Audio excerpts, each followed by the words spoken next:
Il était là. Sur mon porche. Benjamin. Mon fils. Dans ses bras, il tenait l'un de ses triplés, tandis que les deux autres, sanglés dans une poussette derrière lui, observaient le monde avec une innocence désarmante. Benjamin, ce garçon que j'avais élevé seul depuis ces 6 mois. Ce jeune homme qui m'avait rejeté le jour de son mariage, 2 ans auparavant. Ce père qui avait disparu de ma vie, sans un mot, sans une explication, sans la moindre excuse. Jusqu'à ce jour. Papa, répéta-t-il, la voix brisée par le désespoir. Il faut que je te parle. Derrière moi, je sentais la présence de Charlotte, stable et réconfortante.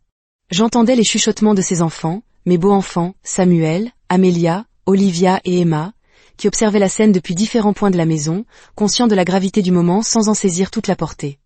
J'ai regardé le visage de Benjamin, je l'ai vraiment regardé. Il avait vieilli. Le jeune homme confiant et en colère qui m'avait chassé de ce mariage avait disparu, remplacé par un être hagard, brisé. Ses yeux étaient cerclés de rouge, ses vêtements froissés, ses épaules affaissées sous le poids de ce qui l'avait amené jusqu'à ma porte. Une part de moi hurlait de lui claquer la porte au nez. Une autre, plus sombre, désirait lui infliger la même blessure, le même rejet glacial qu'il m'avait fait subir. Une troisième, enfin, me suppliait de me détourner, de prétendre qu'il n'existait pas, tout comme il avait nié mon existence durant 2 interminables années.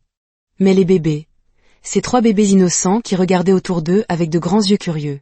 Mes petits-enfants. Ils n'avaient rien fait de mal. Ils ne méritaient pas d'être pris entre les feux croisés des erreurs d'adultes et des relations brisées. Entre, dis-je finalement, en m'écartant. Ce soir-là, laisser Benjamin entrer dans ma maison fut l'une des décisions les plus difficiles de ma vie. Charlotte comprit immédiatement la situation. Elle prit doucement Sophia à part et lui dit « Et si nous emmenions les bébés dans la cuisine ? Laissons les hommes discuter. » Sophia hocha la tête avec gratitude, l'épuisement visible sur son visage, tandis qu'elle aidait Charlotte à rassembler les triplés et leurs affaires. Benjamin et moi nous tenions dans mon salon. Le même salon où j'avais passé d'innombrables soirées avec Charlotte et ses enfants, à construire une nouvelle vie, à créer de nouveaux souvenirs. Et maintenant, mon passé se tenait juste devant moi, exigeant mon attention, exigeant mon pardon, exigeant quelque chose que je n'étais pas certain de pouvoir donner. « Assieds-toi » dis-je en désignant le canapé. Il s'assit, et je pris le fauteuil en face de lui, maintenant une distance physique. Nous n'étions plus ce père et ce fils qui s'asseyaient côte à côte. Cette relation était morte le jour où il avait fermé ses grilles. « Parle » dis-je simplement. Benjamin prit une inspiration tremblante. « Je ne sais même pas par où commencer, papa. J'ai répété cette conversation 1000 fois dans ma tête, et maintenant que je suis là, je ne trouve plus les mots. Commence par me dire pourquoi tu l'as cru, dis-je, la voix neutre. Commence par me dire pourquoi tu as choisi une femme qui t'a abandonné plutôt que l'homme qui t'a élevé. » Il tressaillit comme si je l'avais giflé. Elle était convaincante, papa. Elle est venue dans ma chambre d'hôtel la veille du mariage, elle pleurait. Elle m'a montré une cicatrice sur son cou et m'a dit que tu l'avais étranglée, que tu avais menacé de mettre fin à ses jours si elle essayait de me reprendre. Et tu as cru ça ? Après 26 ans où je n'ai été qu'amour et soutien, tu as cru que j'étais capable d'une telle violence ? Elle avait des preuves, protesta-t-il, ou du moins ce qui ressemblait à des preuves. De vieux emails qu'elle prétendait que tu lui avais envoyés, des messages menaçants. Elle avait des dates, des détails qui semblaient coïncider. Et papa, je voulais la croire. Je voulais croire qu'il y avait une raison à son départ. Une raison qui n'était pas simplement qu'elle ne voulait pas de moi. Alors tu as choisi le mensonge confortable plutôt que la vérité dérangeante. Oui, murmura-t-il. J'ai choisi le mensonge. Et je l'ai regretté chaque jour depuis. Raconte-moi ce qui s'est passé après le mariage, dis-je. Raconte-moi pourquoi tu es ici maintenant. Et il le fit. Il me raconta tout, sa voix se brisant à plusieurs reprises. Comment Isabella était restée en ville après le mariage, jouant le rôle de la mère dévouée. Comment elle lui avait présenté une prétendue opportunité commerciale. Comment il avait investi jusqu'au dernier centime de ses économies et de celles de Sophia. 73 000 $ qu'ils avaient eu tant de mal à accumuler. Comment Isabella avait disparu avec l'argent. Comment elle menait de multiples escroqueries, dupant de nombreuses victimes. Comment elle était en fuite lorsqu'elle avait perdu le contrôle de son véhicule et s'était tuée sur le coup dans un accident. Quand il eut fini de parler, nous pleurions tous les deux. Lui, de honte et de regret. Moi, face à l'immense gâchis de tout cela. Isabella avait détruit notre relation, non par amour pour Benjamin ou par haine pour moi, mais simplement pour l'argent. Nous n'étions que des pions dans son jeu, des dommages collatéraux dans sa quête de richesse. Je suis tellement désolé, papa, dit-il, la voix à peine audible. Je sais que ces mots ne veulent rien dire. Je sais que je ne peux pas défaire ce que j'ai fait, mais je veux que tu saches que je suis désolé. Je me suis trompé sur toute la ligne. Je suis resté là, à regarder mon fils, cet homme brisé qui était revenu en rampant parce qu'il n'avait nulle part où aller. Je me suis levé et je me suis dirigé vers mon bureau. Du tiroir, j'ai sorti le chèque de banque, maintenant jauni et froissé d'avoir été manipulé tant de fois dans des moments de chagrin et de colère. Je l'ai rapporté et je l'ai tendu à Benjamin. Il l'a regardé, ses yeux s'écarquillant en voyant le montant. 55 millions de dollars, souffla-t-il. C'était ton cadeau de mariage. L'intégralité de l'héritage de Vincent Coleman, investi et fructifié au fil des ans. Je comptais te le donner après la cérémonie. Je voulais te faire la surprise, te mettre à l'abri pour la vie, honorer la mémoire de Vincent en assurant ton avenir. Benjamin fixait le chèque, ses mains tremblant si fort que le papier vibrait. « Oh mon Dieu !» murmura-t-il. « Papa, je n'en avais aucune idée. Je n'ai jamais su que Vincent t'avait laissé quoi que ce soit. Personne ne le savait. Je l'ai gardé secret parce que je voulais que tu construises ta propre vie d'abord, que tu comprennes la valeur du travail et de l'indépendance. J'allais te tendre ce chèque et voir ton visage s'illuminer de surprise et de joie. C'était mon rêve. Et je l'ai jeté, dit-il, les larmes coulant sur son visage. J'ai jeté 55 millions de dollars parce que j'ai cru une menteuse plutôt que mon propre père. Tu as jeté plus que de l'argent, l'ai-je corrigé. Tu as jeté notre relation. Tu as jeté 2 années que nous ne pourrons jamais récupérer. Tu as jeté la chance pour moi de connaître mes petits-enfants bébés. C'est ça que tu as perdu, Benjamin. Pas seulement de l'argent, mais du temps. Et le temps est quelque chose que nous ne pouvons jamais retrouver. Il leva vers moi des yeux désespérés. Peut-on le récupérer? Peut-on reconstruire ce que nous avions? Je m'assis lourdement, sentant le poids de mes 47 ans. Je ne sais pas, répondis-je honnêtement. J'ai construit une nouvelle vie, Benjamin. J'ai Charlotte et ses 4 enfants. J'ai une famille qui m'a choisi, qui me veut, qui m'aime sans condition. Je ne suis plus le même homme qu'il y a 2 ans. Je comprends, dit-il misérablement. J'espère juste qu'un jour, peut-être, nous pourrons avoir une sorte de relation, même si ce n'est pas ce que nous avions avant. Peut-être, dis-je. Mais Benjamin, tu dois comprendre quelque chose. Je peux te pardonner d'avoir cru les mensonges d'Isabella. Je peux te pardonner de m'avoir chassé de ton mariage. Mais je ne peux pas te donner cet argent. Son visage devint blême. Quoi? Je ne peux pas te donner 55 millions de dollars après ce que tu as fait. Il doit y avoir des conséquences à tes choix. Tu dois apprendre que les actions ont un poids, que la trahison a un coût, que dire pardon n'efface pas ce qui s'est passé. Alors, tu me punis, dit-il amèrement. Non, je t'éduque, l'ai-je corrigé. Mais Benjamin, je ne peux pas non plus regarder mes petits-enfants souffrir de tes erreurs. Ces 3 magnifiques garçons dans la cuisine n'ont rien fait de mal. Ils méritent que leurs besoins soient comblés, d'avoir un foyer stable, d'être en sécurité. Je fis une pause, choisissant mes mots avec soin. Je vais te donner 5 millions de dollars. Non pas parce que tu le mérites, mais parce qu'ils le méritent. Tu utiliseras cet argent à bon escient. Tu achèteras une maison modeste. Tu investiras prudemment. Tu créeras des fonds d'études pour les tripler. Tu ne gâcheras pas cette seconde chance. 5 millions, répéta-t-il, et je pouvais entendre la déception dans sa voix, même s'il essayait de paraître reconnaissant. C'est 5 millions de plus que ce que tu avais il y a 1 heure. 5 millions que tu n'as pas gagnés et que tu ne mérites pas, mais que tu reçois quand même parce que j'aime mes petits-enfants. Sois reconnaissant, Benjamin, et utilise-les sagement. Et les 50 autres millions? Demanda-t-il. Je les utilise pour construire un orphelinat. Une véritable structure avec une école, un hôpital, des logements, tout ce dont les enfants orphelins ont besoin pour s'épanouir. Je vais le dédier à la mémoire de Vincent Coleman et à tous les enfants comme moi, qui ont grandi sans parents. Benjamin me fixa longuement. Tu donnes 50 millions de dollars à des étrangers plutôt qu'à ton propre fils. Je les donne à des enfants qui en ont besoin, dis-je fermement. Des enfants qui n'ont pas choisi d'être orphelins, qui sont innocents et méritent amour et soutien. Oui, Benjamin, c'est exactement ce que je fais. Il baissa les yeux sur ses mains, digérant l'information. Je pouvais voir la bataille qui se livrait sur son visage, la déception luttant contre la compréhension, la cupidité combattant l'acceptation. Je trouve ça magnifique, dit-il finalement. Et quand il releva les yeux, je vis qu'il était sincère. Je suis déçu, je ne vais pas mentir. Je n'arrête pas de penser à ce qu'aurait pu être ma vie avec 55 millions de dollars. Mais papa, en te voyant maintenant, en comprenant ce que tu prévois de faire, je saisis. C'est plus grand que moi. C'est plus important que mon confort. Je suis heureux que tu comprennes, dis-je. Nous avons parlé longtemps ce soir-là. J'ai fixé des limites claires pour notre future relation. Il pourrait venir régulièrement avec les petits-enfants, mais notre lien ne serait plus jamais ce qu'il était. Je serais cordial, même encourageant, mais distant. La complicité facile que nous avions partagée avait disparu, et je n'étais pas sûr qu'elle puisse un jour renaître. Avant son départ, j'ai rencontré les triplés comme il se doit. Samuel Richard Brox, Albert Vincent Brox et Frédéric Mitchell Brox. De magnifiques garçons avec les yeux de leur père et le doux sourire de leur mère Sophia. Ils avaient environ 18 mois, curieux et énergiques. Les tenir dans mes bras me serra le cœur, un mélange de joie et de regret. La joie d'avoir ces petits-enfants dans ma vie, le regret d'avoir manqué leur première année et demie. Benjamin et Sophia sont partis cette nuit-là avec la promesse que mon avocat préparait les documents nécessaires pour la fiducie de 5 millions de dollars.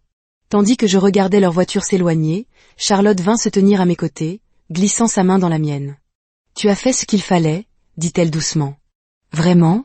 Ou ai-je été trop dure ? Tu as été juste, m'assura-t-elle. Tu as aidé tes petits-enfants. Tu t'es protégé. Et tu utilises l'argent de Vincent pour honorer sa mémoire et aider les autres. Ce n'est pas de la dureté, Richard.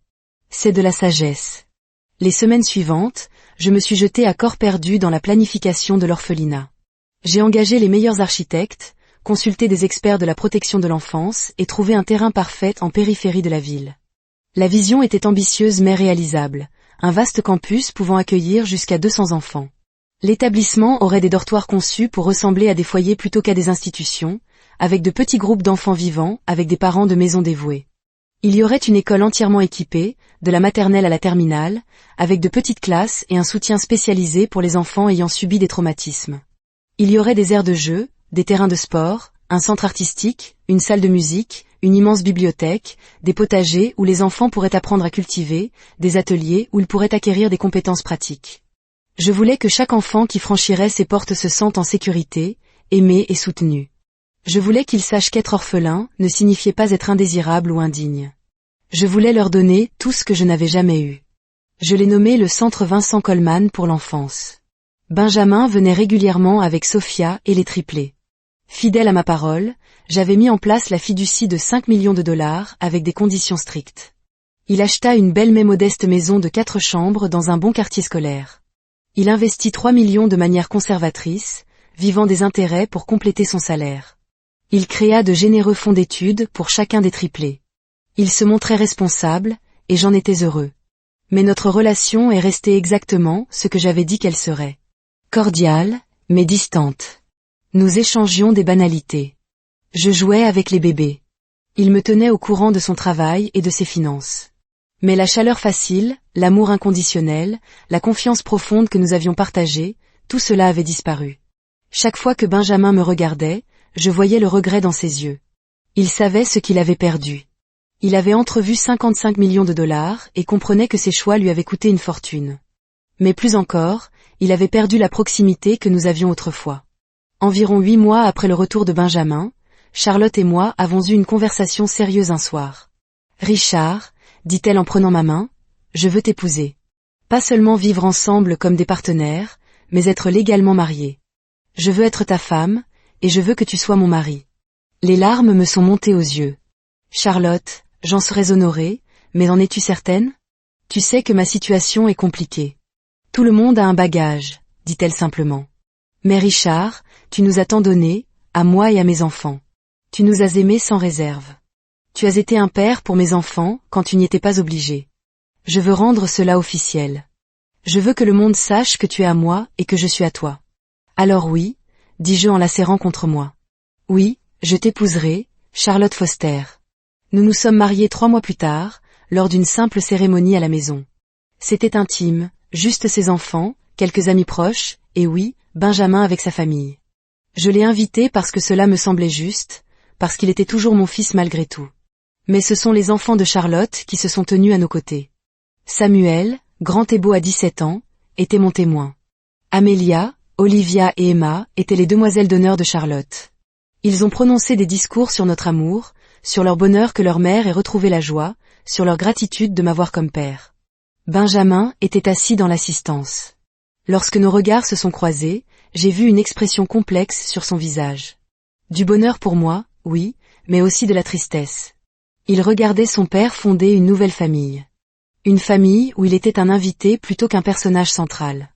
Après la cérémonie, il s'est approché de moi. « Félicitations, papa », dit-il sincèrement. « Je comprends pourquoi ce sont eux qui sont là-haut avec toi et pas moi. J'ai détruit ce que nous avions, et je vais devoir vivre avec ça toute ma vie. Ils ne m'ont pas trahi, dis-je doucement. Ils m'ont juste aimé, Benjamin. Simplement et sans condition. C'est pour ça qu'ils sont là. » Le centre Vincent Coleman pour l'enfance a ouvert 18 mois après le début des travaux. Devant la foule, avec Charlotte à mes côtés, j'ai pris la parole. Je sais ce que c'est que de se sentir indésirable. Je sais ce que c'est que de croire qu'être orphelin signifie être moins que les autres. Et je veux que chaque enfant qui franchit ces portes apprenne une vérité différente. Qu'il a de la valeur, qu'il est digne, qu'il mérite toutes les chances que les autres enfants méritent. Pendant la visite des installations, Benjamin m'a retrouvé. « Papa, dit-il doucement, c'est incroyable. Ce que tu as construit ici va changer tant de vies. » Au début, j'étais en colère. Je pensais à ma vie avec 55 millions. Mais en voyant cet endroit, je comprends. C'est plus important que moi. La vie a repris un rythme confortable. Je partageais mon temps entre mon travail, ma famille et le bénévolat au centre. Voir les premiers enfants s'installer, leur visage s'illuminer, était l'une des expériences les plus gratifiantes de ma vie. Les enfants de Charlotte s'épanouissaient. Notre relation avec Benjamin restait cordiale mais distante. Puis, environ 6 mois après l'ouverture de l'orphelinat, quelque chose s'est produit qui a brisé notre paix si soigneusement entretenue. C'était un samedi après-midi. Samuel, rentré de l'université pour le week-end, est venu me voir avec son téléphone. « Papa, il faut que tu vois ça. » Il m'a montré une vidéo. Un blogueur faisait des interviews de rue. La caméra s'est focalisée sur une femme qui venait d'accepter d'être interviewée. Mon sang s'est glacé. C'était Isabella Morgan. Elle avait l'air plus âgée, mais c'était bien elle. La femme qui était censée être morte. La femme dont Benjamin prétendait avoir assisté aux funérailles. Elle était vivante, bien vivante, et riait avec le blogueur. Qu'est-ce que c'est que ça? Ai-je soufflé? Charlotte s'est approchée. Richard, c'est elle. C'est la mère de Benjamin. Oui, ai-je répété, mon esprit s'emballant. Mais elle est censée être morte. Benjamin m'a dit qu'elle avait été tuée dans un accident de voiture. Il a dit que la police l'avait appelée. Il a dit qu'il avait identifié le corps. Il a dit qu'elle était partie. Eh bien, elle n'est pas partie, a dit Samuel. Elle est bien vivante. Mes mains tremblaient. J'ai regardé Charlotte, dont le visage était devenu pâle. Ça n'a aucun sens. Pourquoi Benjamin mentirait-il sur sa mort? Je ne sais pas, dit lentement Charlotte. Mais Richard, c'est très inquiétant. S'il a menti sur la mort de sa mère, si elle est en vie et qu'ils sont potentiellement toujours en contact, nous devons réfléchir à ce que cela signifie. Tu veux dire que ça pourrait être un coup monté? Ai-je dit lentement. Tu penses que tout ça était une arnaque? Les excuses, l'histoire de l'escroquerie, sa prétendue mort, tout? Richard, nous devons considérer cette possibilité, dit-elle. Et s'ils travaillaient ensemble? L'idée que Benjamin m'ait joué à nouveau, qu'il ait utilisé mon amour pour mes petits-enfants pour me manipuler, que lui et Isabella complotaient ensemble, était presque trop douloureuse à envisager. Mais pourquoi? Quel serait le but? Je lui ai déjà donné de l'argent. Que pourrait-il vouloir d'autre? Le reste, dit soudain Samuel. Papa, tu vaux bien plus que 5 millions maintenant. Et s'il prévoyait de récupérer le reste? Et si 5 millions n'étaient que la première étape? Nos enfants se sont joints à la conversation, tous choqués et inquiets. Amélia a suggéré de confronter Benjamin. Charlotte a mis en garde contre le danger. Si c'était un complot, une confrontation directe pourrait les alerter. Cette nuit-là, je n'ai pas pu dormir. Mon fils était-il capable de me trahir à nouveau? Isabella était-elle vraiment vivante et impliquée dans un complot? Que voulait-il? Et sous toutes ces questions, une autre, plus profonde et plus douloureuse. Pourrais-je un jour refaire confiance à Benjamin? La réponse, réaliser jeu avec un cœur lourd, était probablement non. Nous avons décidé de jouer le jeu. De prétendre que nous ne savions rien, tout en observant Benjamin de près. Samuel, Amélia, Olivia et Emma, mes courageux beaux enfants, se sont portés volontaires pour m'aider. Samuel l'observateur, Amélia se liant d'amitié avec Sophia, Olivia la spectatrice silencieuse, et Emma apportant une couverture avec son innocence enfantine. Le dîner du dimanche suivant fut une torture. Je regardais Benjamin, chaque mot, chaque geste, suspect. Sophia, interrogée par Amélia, a affirmé sans hésiter que la mère de Benjamin était décédée. Soit elle croyait sincèrement au mensonge, soit elle était une complice de premier ordre. En décembre, Benjamin a demandé s'il pouvait passer la semaine de Noël chez nous. Chaque fibre de mon être voulait refuser. Mais Charlotte m'a fait signe d'accepter. C'était notre chance d'en apprendre plus. Nous avons préparé leur arrivée comme on se prépare à une bataille, installant même une caméra cachée dans la chambre d'amis. Le 23 décembre, tout a basculé. En surveillant le flux de la caméra, nous avons entendu le téléphone de Sophia sonner. « C'est ta mère », dit-elle à Benjamin. « Isabella. » Benjamin prit le téléphone. « Salut, maman. »« Oui, nous sommes là. » Tout se passe comme prévu. Mon sang se glaça. « Quel plan ?»« Non, il ne se doute de rien, » continua-t-il. « Il a été super accueillant. Il y eut une pause. Je sais. Noël est le moment parfait. Tout le monde sera distrait. Ce sera facile. » Facile ? Qu'est-ce qui serait facile ? Maman, je ne suis toujours pas complètement à l'aise avec ça, dit Benjamin, sa voix baissant. Je sais que tu as dit que c'était nécessaire, mais ça me semble mal. Une autre pause. Oui, je sais ce qui est en jeu. Oui, je comprends. D'accord. Tu as raison. Il faut le faire. L'appel s'est terminé. Quand ? A demandé Sophia. Elle veut que ce soit fait avant le Nouvel An. Probablement le 26 ou le 27, juste avant notre départ. Charlotte et moi nous sommes regardés avec horreur. Il préparait quelque chose, ici, dans ma maison. As-tu ce qu'il faut ? A demandé Sophia. Pas encore. Maman va me le donner quand je la verrai le 26. Ensuite, je le ramènerai ici et je le ferai cette nuit-là. Nous avons immédiatement contacté un détective privé, Raymond Cooper. Il a accepté de localiser Isabella et de suivre Benjamin le 26 décembre. Il nous a conseillé d'agir normalement, de célébrer Noël comme si de rien n'était. Le 26, Benjamin annonça qu'il devait faire quelques courses. Raymond le suivit. Les SMS arrivèrent, angoissants. Il se dirigeait vers un quartier résidentiel. Il entrait dans un complexe d'appartements. Une femme correspondant à la description d'Isabella l'avait laissé entrer. Puis, 45 minutes plus tard, ils sortent. Ils transportent quelque chose. Un petit sac de couleur sombre. Le message suivant confirma nos pires craintes. Le sujet retourne à votre domicile. Puis une image est arrivée sur mon téléphone. Elle montrait la main de Benjamin dans le sac noir. À l'intérieur, clairement visible, se trouvait une arme de poing. « Oh mon Dieu !» murmura Charlotte. « Richard, il a une arme. » Charlotte a immédiatement appelé la police. Elle a tout expliqué en quelques secondes. Le complot, la mère présumée morte, le détective, l'arme. Les policiers ont été dépêchés, prenant position discrètement autour de la maison. Nous avons attendu, le cœur battant à tout rompre. Benjamin est arrivé. Il est sorti de sa voiture, le sac noir à la main, et s'est dirigé vers la maison. C'est alors que la police a bougé. Police. Ne bougez plus. Lâchez le sac. Au moins 6 officiers sont apparus, arme au poing. Benjamin s'est retourné, surpris, paniqué. En bas, j'ai entendu Sophia crier. Lâchez l'arme. Maintenant. Au lieu de lâcher le sac, il a fait la pire chose possible. Il a plongé la main à l'intérieur. Il prend l'arme. Tout s'est passé au ralenti et trop vite à la fois. Benjamin a sorti l'arme. Les officiers criaient.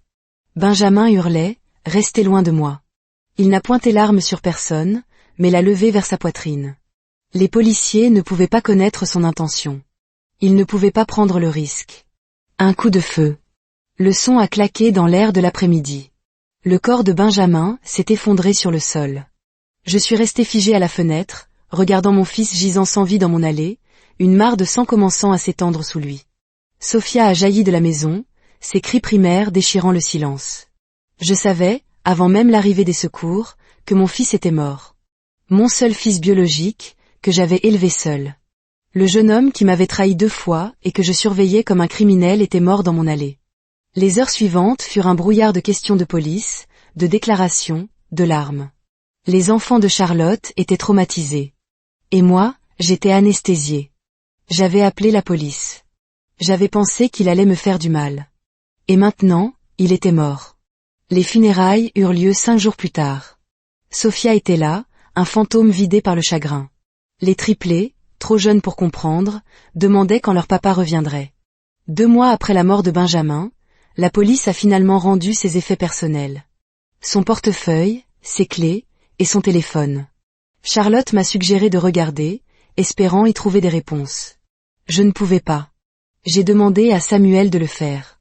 Ce soir-là, dans mon bureau, Samuel a déverrouillé le téléphone. Il a commencé par les messages, puis les emails. Et là, il s'est arrêté, les yeux écarquillés. Papa, il y a un email ici, de Benjamin à lui-même. L'objet est, au cas où quelque chose m'arriverait. Mon cœur s'est emballé. Ouvre-le. Samuel a commencé à lire à voix haute. Si vous lisez ceci, c'est que quelque chose a mal tourné. Papa, si c'est toi qui lis ceci, je dois te dire la vérité sur tout ce qui s'est passé. Maman n'est pas morte. Je sais que je te l'ai dit, mais c'était un mensonge. Un mensonge que Sophia m'a dit de te raconter. Sophia. Le souffle m'a manqué. L'email continuait. Il expliquait tout. Comment Sophia avait été contactée par Isabella. Comment elles avaient conçu un plan pour s'emparer de mon héritage. Un plan qui impliquait que Benjamin mette fin à mes jours. Quand Sophia m'a parlé de ce plan pour la première fois, j'ai refusé. Complètement. Je lui ai dit qu'elle était folle, que je ne ferais jamais de mal à mon père. J'ai fait semblant d'être d'accord. J'ai dit à Sophia que j'acceptais de faire ce qu'elle et Isabella voulaient. Mais papa, je mentais. Je jouais le jeu pour pouvoir rassembler des preuves, pour prouver ce qu'elle préparait et les arrêter. Samuel a trouvé un dossier dans le téléphone, intitulé « Mémos vocaux, personnels ». Il contenait des dizaines d'enregistrements. Il a lancé le premier. La voix de Sophia, manipulatrice, essayant de convaincre Benjamin. La voix d'Isabella, donnant des instructions. Et la voix de Benjamin, feignant d'accepter, posant des questions, gagnant du temps, rassemblant des preuves. Il n'était pas un complice. Il était un héros. L'email se terminait, le jour de ma mort, je devais récupérer l'arme d'Isabella. Mais papa, je n'allais pas l'utiliser pour te faire du mal. J'allais te l'apporter directement et tout te dire.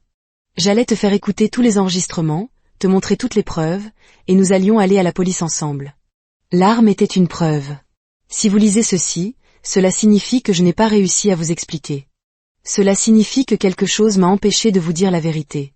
Papa, je dois te faire savoir que je venais pour te sauver, pas pour te faire du mal. Je t'aime, papa. Je suis désolée pour tout, Benjamin. La pièce était silencieuse, hormis les sanglots étouffés de Charlotte. Mon fils avait été innocent. Il avait essayé de me protéger. Il était mort en héros, et le monde pensait qu'il était un monstre. Et moi, j'avais appelé la police. J'avais mis en branle les événements qui l'avaient tué. Que ai-je fait? Ai-je murmuré? Oh mon Dieu, Charlotte, qu'ai-je fait? Il était innocent. Il essayait de me sauver, et je l'ai fait tuer. Le lendemain, Sophia a été arrêtée. Mais sans le témoignage de Benjamin, les enregistrements ont été jugés irrecevables. Elle a été libérée sous caution. Isabella a été condamnée à 25 ans de prison, mais Sophia, l'architecte de tout ce malheur, est restée libre. Elle m'a interdit de voir mes petits-enfants. 1 an après la mort de Benjamin, elle m'a intenté un procès pour mort injustifiée. Aujourd'hui, 2 ans plus tard, je vis avec cette réalité. Je revis chaque instant. La culpabilité est un poison qui s'infiltre dans chaque pensée. Benjamin est mort en essayant de faire ce qui était juste, et je dois vivre le reste de mes jours en sachant que je n'ai pas eu confiance en lui. Que j'ai écouté mes peurs plutôt que mon cœur. Il voulait me prouver qu'il était toujours mon fils, toujours le garçon que j'avais élevé, toujours quelqu'un digne de mon amour. Et il l'était. Il l'a toujours été. Et je l'ai appris, mais bien trop tard.